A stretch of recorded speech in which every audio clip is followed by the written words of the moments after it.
Hello dear viewers, நீங்கள் பார்த்துட்ருக்கிற video ஆனது ஷோலையார் அணையின் வீடியோ. ஷோலையார் அணை முழு கொள்ளளவையும் எட்டி அதனுடைய தண்ணி வெளியில் போயிட்டுருக்கு பாருங்கள். ஷோலையார் டேம் அப்படிங்கிறது ஆனைமலையில் உள்ள மலைவாழிடமான வால்பாறையில் இருந்து 20 கிலோமீட்டர் தொலைவில் இருக்குது. இந்த தென்மேற்கு பருவமழை அதிகமாக பெஞ்சிட்ருக்குது. இந்த வால்பாறையில் அனைத்து மழை நீரும் டவுன் ஸ்ட்ரீம் ஆகி இந்த ஷோலையார் டேமுக்கு வரும். இந்த ஜூலை மாத இறுதி தென்மேற்கு பருவமழையின் உச்சகட்ட நேரமாக இருக்குது. அணை ஃபுல் கொள்ளளவும் எட்டி இன்றைக்கி பாருங்கள் தண்ணி எவ்வளோ அழகாக போயிட்டுருக்குன்னு பாருங்கள். கீழே அப்படியே அந்த தண்ணி கேரளா நோக்கி போயிட்டுருக்கு.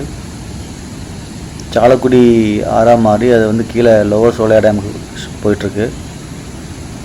இரண்டு பக்கமுமே இயற்கை கொஞ்சம் பச்சை பசேன்னு இருக்குது பாருங்கள். இந்த தண்ணியோட ஸ்பீடெலாம் பாருங்கள், எவ்வளோ பிரமிக்க வைக்கதாக இருக்குது பாருங்கள். அவ்வளோ தண்ணியுமே ஆர்ப்பரித்து கொட்டுது. செம. இந்த மாதிரி ஒரு காட்சி தான் நாங்கள் பார்க்கலான்னு அவ்வளோ வெயிட் பண்ணிகிட்டு இருந்தோம். ஸோ நீங்களும் இந்த வீடியோ பார்த்து என்ஜாய் பண்ணுங்கள். See you next time. Subscribe பண்ணுங்கள். Thank you.